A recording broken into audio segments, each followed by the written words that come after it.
आज 13 मार्च आहे. 13 मार्च आहे. आता कसं आहे माहिती आहे का, आता हे मार्चच्या 18-19ला पाऊस आहे. फक्त 2 दिवस राहणार आहे पाऊस. 2 दिवस राहणार आहे. मग बाकी ढगाळ राहणार आहे. बाकी ढगाळ राहणार. तर सर्व महाराष्ट्रामध्ये सर्व जिल्ह्यात आहे का काही जिल्ह्यात आहे? नाही महाराष्ट्रात नाही. पूर्ण काही जिल्हे घेणार आहे आणि काही नांदेड लातूर ह्या साईडला आहे पाऊस. ह्या साईडला आहे पाऊस.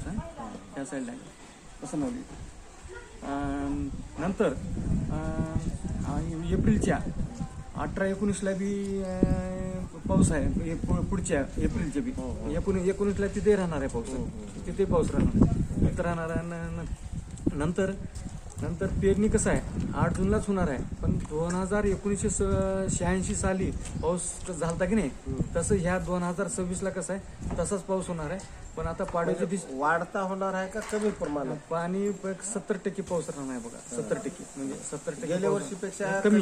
गेल्या वर्षी 100% झालता ना, तसं यंदा 70% पाऊस राहणार आहे. 70% पाऊस राहणार आहे म्हणजे कमी प्रमाणात आहे. यंदा कसं आहे नकर तडंग बसणार आहे श्रावण महिन्यामध्ये तडंग बसणार आहे.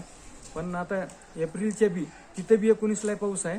आणि आता हे उद्या आणि परदेशी हे दोन दिवस मार्च 19 आणि 18-19ला हे 2 दिवस पाऊस राहणार आहे. 2 दिवस राहणार आहे. या पावसाचा परिणाम फळबागावर होईल, आंबा पिकावर होईल, आंबा फळा काय होणार तेवढं फक्त बारके आहेत की नाही आंब्याची कोयरी ते जातील. पण पाऊस मात्र कमी बरं सर, काही गारगोंड वगैरे होईल का? नाही होणार नाही.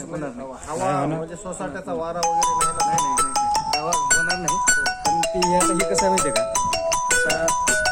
पाऊस 19ला झालता 86 साली